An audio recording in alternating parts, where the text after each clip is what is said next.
बच्चों हम लोगों ने फोर्स पर यूनिट लेंथ और एक टेंशन का फॉर्मूला पढ़ा हम लोगों ने delta U by delta A, ठीक है ना। अब जनरली ये वाला फॉर्मूला बहुत यूज करें। देखो बोला गया कि एक हमारे पास वाटर ड्रॉप है जिसका रेडियस कैपिटल आर है और एक बाद में रख देंगे कैपिटल आर की वैल्यू बढ़ उसको 1000 बूंदों में ब्रेक डाउन कर दिया, यानी एन की वैल्यू यहाँ पे क्या बेटा 1000 और इक्वल साइज है यानी सबके रेडियस सेम है, तो इस छोटे वाली बूंद को रेडियस मान लेते हैं आर। अब बता बड़ी वाली में और छोटे वाली में बिल्कुल सेम ही तो डेटा कल कराया था, आज डेटा के साथ करा रहा हूँ, बस फर्क कितना है। बड़े वाली का वॉल्यूम बोलो 4/3 पाई आर क्यूब और छोटे वाली एक का वॉल्यूम इनटू 1000 पूरी की वॉल्यूम के बराबर रहेगा, यानी 1000 4/3 इनटू पाई इनटू छोटे आर का क्यूब।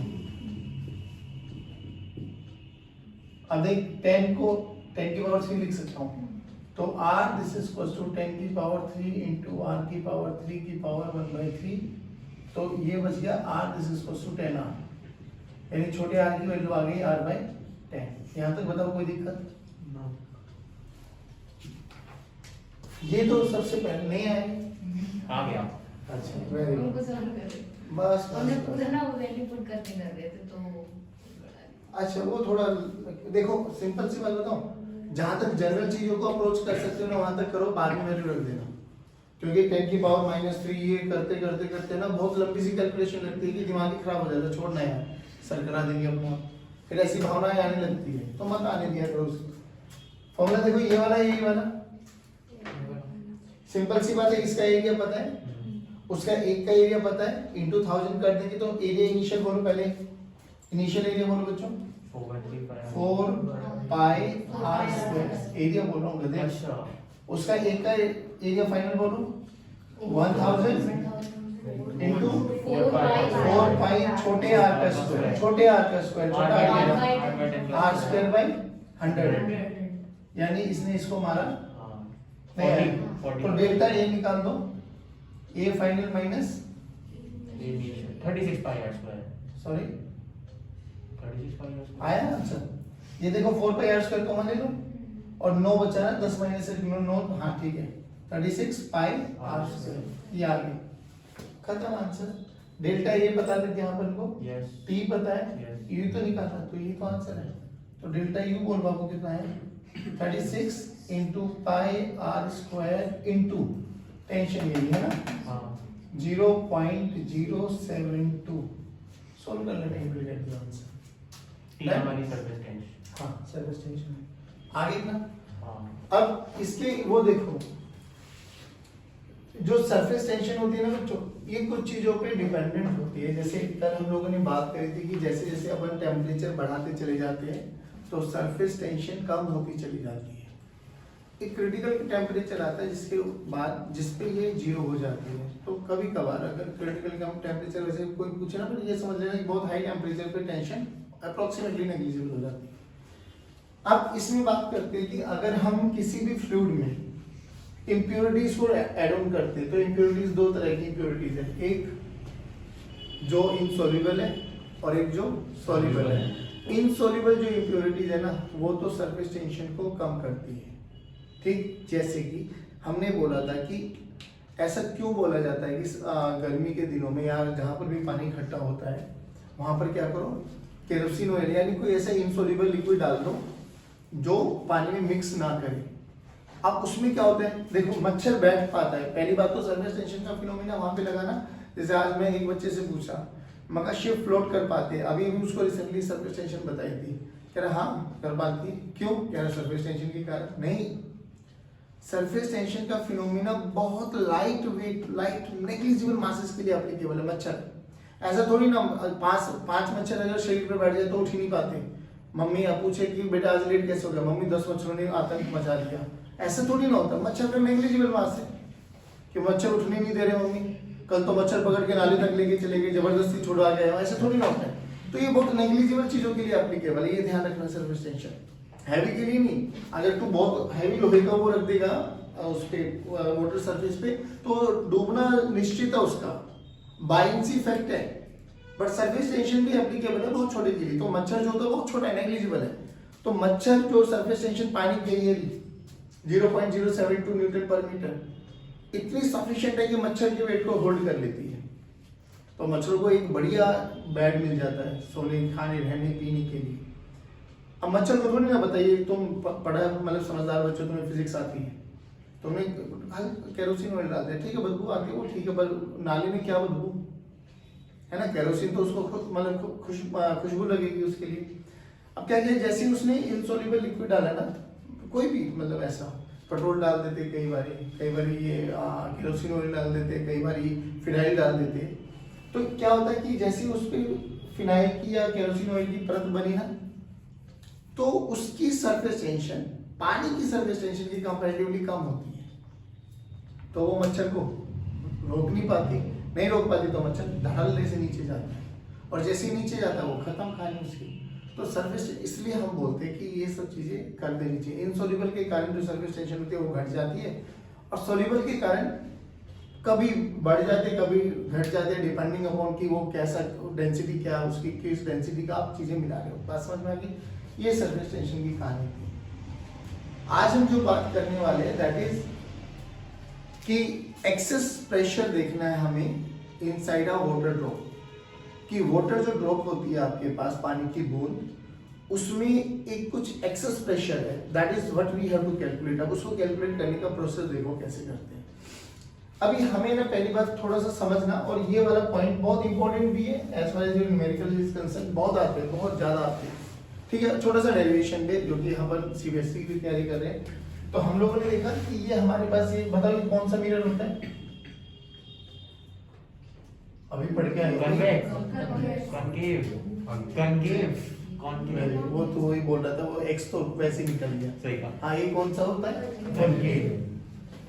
चम्मच देखिए ना, चम्मच, चम्मच के अंदर वाला कॉनकेव और बाहर वाला कॉन्वेक्स, और ये कौन सा होता है बेटा, कॉन्वेक्स, है ना, ये पक्की बात है। यानी अंदर वाली साइड अगर हम हाथ को करें तो अंदर वाला कॉनकेव और बाहर वाला कॉन्वेक्स। तो ऐसे जब चम्मच से खाते हैं तो वो कॉनकेव साइड होती है, या ऐसे खाते हो ऐसे तो कोई चमत्कार ही नहीं बैठा ना यार, कि हम तो कैसे भी कर लेते हैं सर। चलो ये कॉनकेव है, वो कॉन्वेक्स है। अब देखो हमें क्या करना है, देखो नॉर्मली बात ये करें, मान लो एक लिक्विड ड्रॉप है हमारे पास, ठीक है सर। जब ये लिक्विड ड्रॉप है तो पानी भरा हुआ है ऑब्वियसली, हवा के कांटेक्ट में, तो एटमॉस्फेरिक प्रेशर भी है, प्रेशर चारों तरफ से लग रहा है।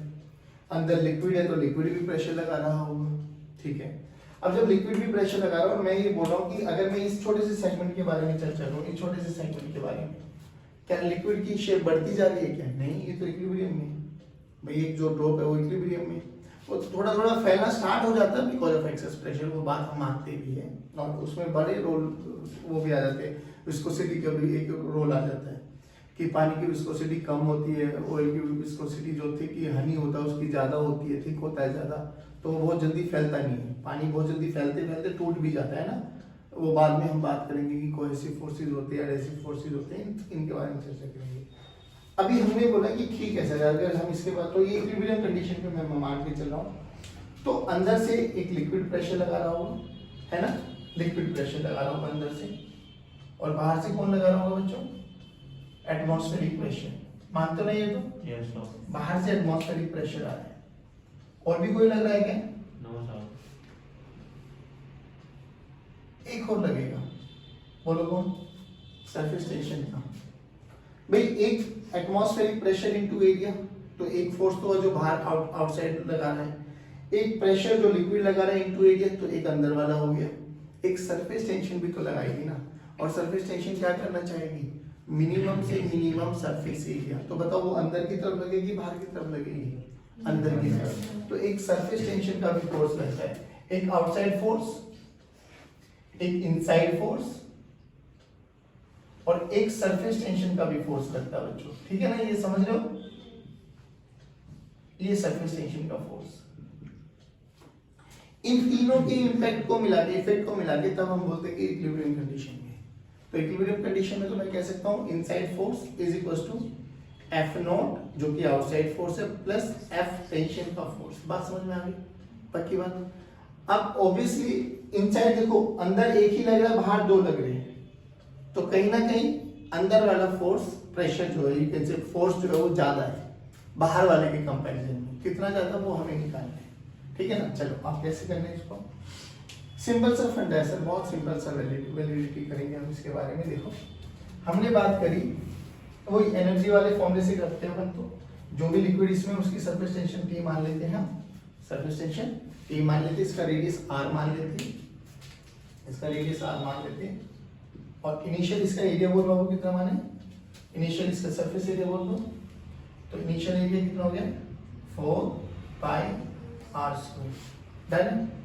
अब हम क्या करना चाह रहे हैं कि भाई हमें ना इसको R रेडियस से लेके, R रेडियस जो कि इसका ओरिजिनल रेडियस था, R से लेके थोड़ा सा डेल्टा R तक इसको इंक्रीज करना चाह रहे हैं।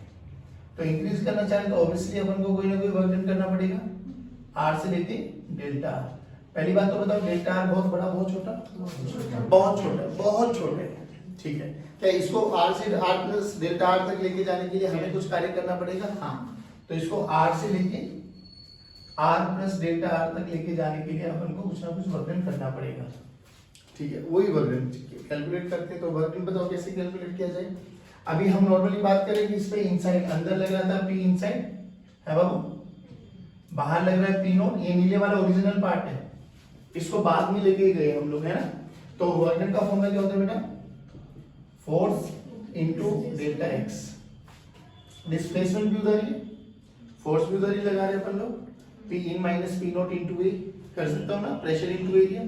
तो F को क्या लिख सकता हूं तो बच्चों बोलो, P inside minus P outside. ये तो हमें समझ में आ गया कि अंदर का प्रेशर ज्यादा होगा, P inside minus P outside into area, area A लिख देते हैं अभी के लिए, इनटू डेल्टा R। क्या ये हमारा वर्क डन हुआ? चलो ठीक है। अब यही वर्क डन हुआ तो ये ठीक है, यहां से निकल गया। क्या मैं यहां से ये वाला फॉर्मूला भी यूज कर सकता हूं कि पहले एरिया था 4 पाई R स्क्वायर, अब एरिया हो गया 4 पाई R प्लस डेल्टा R का होल स्क्वायर, सरफेस टेंशन है T, तो वहां से भी डेल्टा U निकाल सकते हैं। तो बेसिकली जो वर्क डन इसलिए क्या होगा वही तो चेंज आया होगा उसकी एनर्जी में भी। अरे हाँ ना बोलो। तो एक इक्वेशन वहां से बनाओ इसकी, कहां से बच्चों देखो, पहले इनिशियल एरिया ये था, फाइनल एरिया बोलो क्या हो गया, ये फाइनल कितना हो गया 4 पाई R प्लस डेल्टा R का होल स्क्वायर। बोलो यहां तक कोई दिक्कत? ठीक है।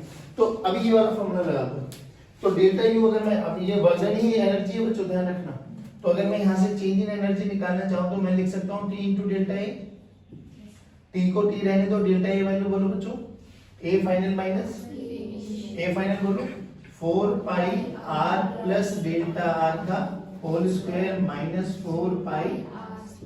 पक्की बात है? अब यहां से देख 4 पाई कॉमन आता हुआ दिखाई दे रहा है, और नीचे देखो R प्लस डेल्टा R का होल स्क्वायर यानी A प्लस B का होल स्क्वायर। तो लगाओ बच्चों यहां पे फॉर्मूला,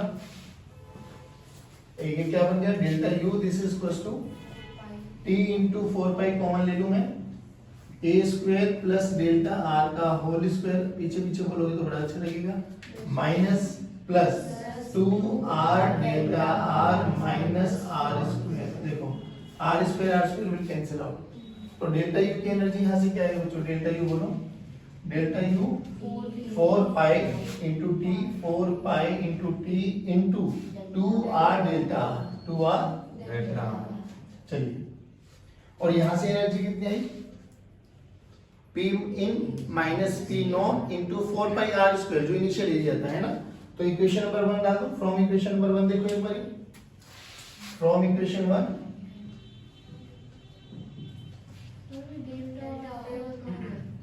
कौन सा बाबू, हाँ वेरी गुड, ये अच्छा पकड़े हो आप लोग, ये तो लिखे नहीं सर आपने, डेल्टा R बहुत छोटा बहुत बड़ा, बहुत छोटा 0.01 का होल स्क्वायर करो 0.0001 तो ना के बराबर, तो it is approaching to 0। But ये अच्छा ऑब्जर्वेशन लगाया लड़की ने, बहुत बढ़िया बेटा, हम प्राउड ऑफ यू। चलो तो ये समझ में आ गया, चलिए नहीं अच्छी बात है, अगर कुछ चीजें मिसिंग लगी है तो ये कहाँ गया, very good. P in minus P not into area, area की वैल्यू ये रख दो 4 पाई R स्क्वायर। चलो बच्चों, तो वर्क डन का फॉर्मूला क्या है बच्चों, P in minus P not into 4 pi R square into delta. चलो अब इस equation number 3 and equation number 4 को कंपेयर इक्वेट कर दो, करो। देखो P in minus P not into 4 pi R square delta R is equal to 4 pi T into 2 R into delta R. देखो delta delta खत्म, 4 पाई खत्म, R खत्म, तो P in minus P note की वैल्यू देखो क्या बनी बेटा, 2T बाई R। क्या बनी बच्चों? This is excess pressure inside a liquid drop. कि एक लिक्विड ड्रॉप के अंदर वाले और बाहर वाले प्रेशर में कितना डिफरेंस आता है, दैट इज ट्वाइस ऑफ जो उसकी टेंशन होती है डिवाइडेड बाय इट्स रेडियस। बड़ा वर्सेटाइल फॉर्मूला है, आपको ऐसे याद नहीं रखना, बट आपको याद क्या करना है, जो प्रेशर कॉन्केव साइड का है माइनस कॉन्वेक्स साइड का प्रेशर का डिफरेंस हमेशा 2T बाय R होता है। बट ये उन केसेस में एप्लीकेबल है बाबा जब लिक्विड ड्रॉप है, क्योंकि हर चीज लिक्विड ड्रॉप होगी इसकी कोई गारंटी नहीं। जैसे गोल चीज हमें एयर बबल भी दिखता है। अब एयर बबल क्या होता है, अंदर भी हवा है बाहर भी हवा है, तो कितने सरफेसेस हो गए? 2। बात समझना।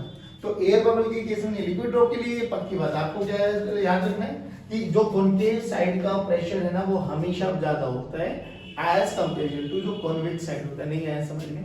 तो अपन को क्या याद करना बच्चों, P concave minus P convex is equal to 2T by R is equal to 2T by R। बड़ा वर्सेटाइल फॉर्मूला, याद कर लो इसको, ठीक है। अब सर अगर एयर बबल आ जाए तो चेक करेंगे उसके लिए क्या दिक्कत है, पहले बताओ ये समझ में आए। This is excess pressure inside a liquid drop, excess pressure, excess pressure. चलो इसको उतार लो बच्चों। देखो बच्चों, अब सर एक बार ट्राई तो करना। हाँ हाँ प्लीज। अब ऐसे कॉन्फिडेंस मत तोड़ो। नहीं करो।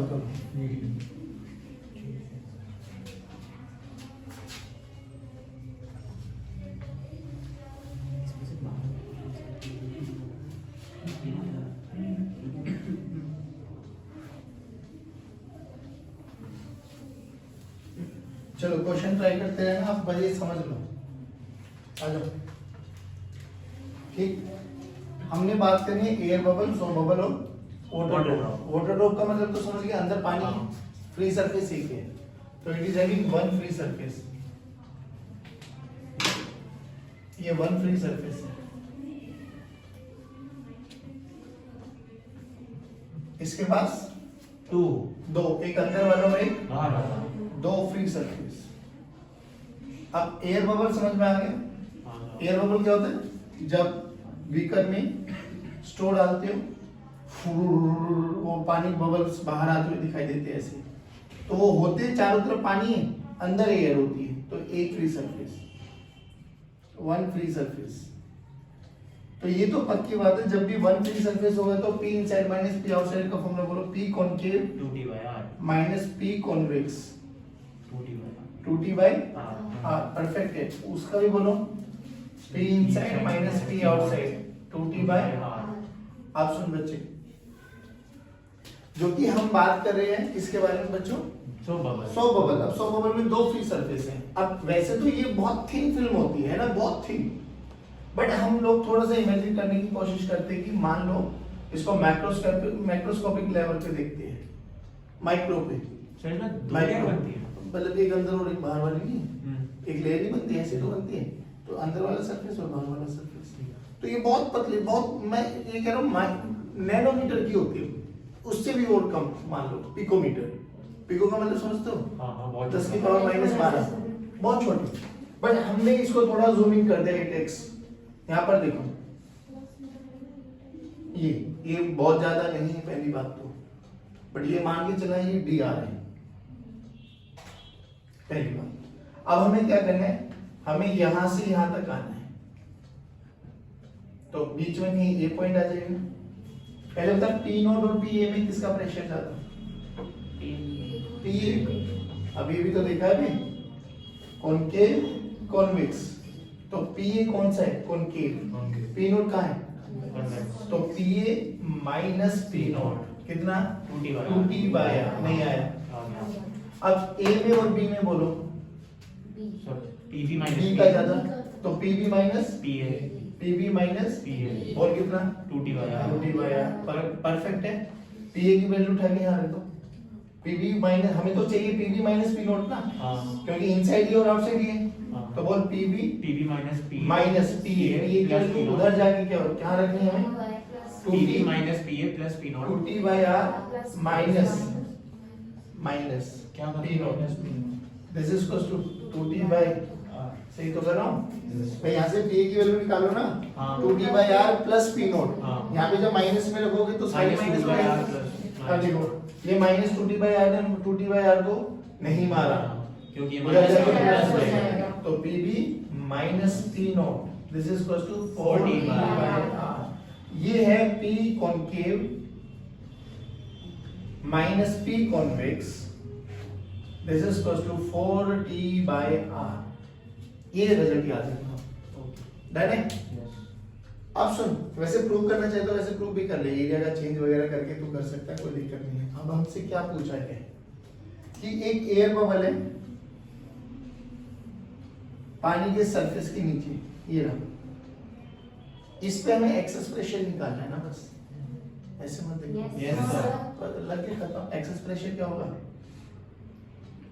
भाई? एक्सेस प्रेशर का मतलब पीवी, और पीवी क्या हो जाएगा? P not plus 2tr, air bubble है तो एक्सेस प्रेशर क्या हो जाएगा? P inside minus P outside this is equals to 2tr। ऐसे मत देख भाई, रेडियस गिवन है, सरफेस टेंशन गिवन है, Yes, सब sir. P नोट। अब P नोट देख क्या गिवन है? एटमॉस्फेरिक प्रेशर, जो कि पानी के जस्ट नीचे एटमॉस्फेरिक प्रेशर। अगर किसी हाइट पर रख देते तो क्या एच रो जी भी लग जाता? क्या एच रो जी भी लग जाता? तो क्या होता? P not plus H row ji plus 2t by r। नहीं आया, पक्की बात। अब एक छोटी सी चीज सुन बच्चे, आप लोगों ने पता नहीं कभी ये करा नहीं करा, बट मैं चाहूंगा आप ये करना, नहीं तो कल यहाँ ले आना, बलून लेके आना दो, एक बड़ा फुला लो एक छोटा फुला लो, और फिर दोनों के मुंहों को ना, जो वो ओपनिंग है, एक दूसरे में घुसा दो। हाँ घुसा सकते, कोई बड़ी बात नहीं है, थोड़ा बहुत कर सकते हैं, मैं कर दूंगा, कोई बड़ी बात नहीं। कल ले आना, बट अगर किसी को याद रह जाए तो, मुझे रहेगा तो मैं ले आऊंगा। तो क्या करना है आप लोगों को, अब जैसे ही हमने बलून को छोड़ दिया, लगाओ उसको बीच में कर दो और बाहर से पकड़ लो कि हवा बाहर ना निकले बस। तो क्या होगा, एक बड़ा गुब्बारा है एक छोटा गुब्बारा, तो कुछ ऐसी शेप दिखाई देगी आपको।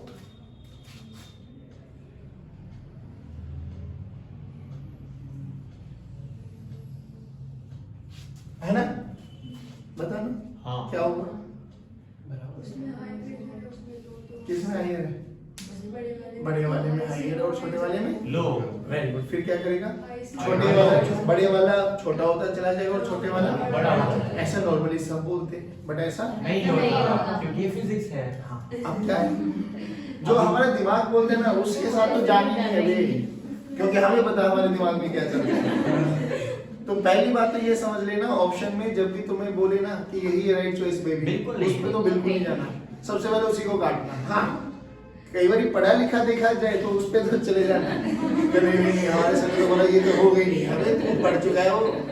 बट कई बार जो अननोन क्वेश्चन आते हैं ना, लगता है देखो ये भी तेरे सामने अननोन क्वेश्चन था, और अभी बताया एयर बबल है बाबू, एक का रेडियस r मान लो, एक का रेडियस r1 r2 की टर्म्स में चलेगा अपन तो, इसका रेडियस r1 मान लो और इसका रेडियस। अब बताओ क्या किया जाए? देखने में पता लग रहा है कि r1 बहुत छोटा है, तो ये भी समझ में आया एयर बबल है, मतलब अंदर हवा बाहर भी हवा है, बेसिकली एक आपके पास दो सरफेस वाला एरिया बन गया ना ये। यू कैन से दोबारा मान लो या सो बबल मान लो, व्हाटएवर यू फील लाइक। तो सो बबल मान, सो बबल में दो सरफेसेस है, दो सरफेसेस है, तो एक अंदर एक बाहर है, बाहर है तो अंदर बाहर का प्रेशर मतलब अंदर का प्रेशर, एक का आ गया 40 बाय r1 और दूसरे का आ गया 40 बाय r2। देख अंदर प्रेशर किसका ज्यादा है, छोटे वाले का बड़े वाले का? छोटे वाले का होता है जनरली, घबराओ मत। इसको ऐसे भी समझाया जा सकता है, जैसे मैं तुम्हें बताऊं तो क्या होगा, छोटे वाला और छोटा होता चला जाएगा बड़े वाला, और ये नॉर्मली होगा, तुम देख लेना करके। ये तो मैंने सर सिखा दिया, कल 2 बलून लेके आना, करके भी दिखाएंगे हम। अब देख क्या होता है, समझ।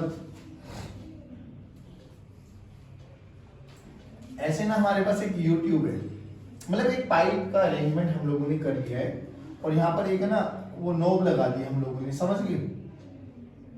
और यहाँ पर एक बलून लगा दिया ये, और यहाँ पर एक बलून लगा दिया ये, और ये समझ लेना ये ओपनिंग है, मतलब हवा का आदान प्रदान हो सकता है यहाँ से। वही रेडियस R1, जब तक ये नोब लगी रहेगी जब तक तो कुछ नहीं, बट जैसे ही नोब को हटाएंगे तो हवा का आदान प्रदान होगा, कहाँ से कहाँ। अब हायर कौन है इसमें, छोटे वाला, तो बड़े वाला और बड़ा होता चला जाएगा छोटे वाला। अब होगा क्या, एक समय ऐसा आएगा मेरे प्यारे बच्चों कि ये बिल्कुल इस पे चिपक जाएगा, है ना, बिल्कुल चिपक जाएगा। तो इसका रेडियस ऑफ कर्वेचर देखा, याद कर हम लोगों ने सर्कुलर मोशन में पढ़ा था कि curveness is inversely proportional to radius of curvature. जिसका कर्व ज्यादा होगा उसका रेडियस ऑफ कर्वेचर कम होगा, जिसका कर्व कम होगा उसका रेडियस ऑफ कर्वेचर ज्यादा होगा। इसका कर्व देखना कम हो गया या ज्यादा हो गया, कम हो गया, तो रेडियस ऑफ कर्वेचर मतलब पहले के कंपैरिजन में ज्यादा हो गया, तो ऑटोमेटिकली क्या होगा, पहले ये कम होता चला जाएगा, कम होता चला जाएगा, तो एक पॉइंट ऐसा आएगा कि ये इस पे चिपक जाएगा। जब इस पे चिपक जाएगा तो क्या होगा, इसका रेडियस ऑफ कर्वेचर करीबन इंफिनिटी की तरफ टेंड्स करेगा, बहुत बढ़ जाएगा, तो ये क्या करेगा, इसका प्रेशर ज्यादा हो जाएगा भाई, उसका प्रेशर, उसका रेडियस बहुत बढ़ जाएगा, तो ऑब्वियसली उसका प्रेशर ज्यादा हो जाएगा, तो फिर क्या करेगा, अब हवा यहाँ से यहाँ की तरफ जाएगी, और कब तक जाएगी, जब तक दोनों का रेडियस मतलब दोनों का प्रेशर सेम नहीं हो जाता। बात समझ में? चलिए, this is all about today's lecture. जय हिंद।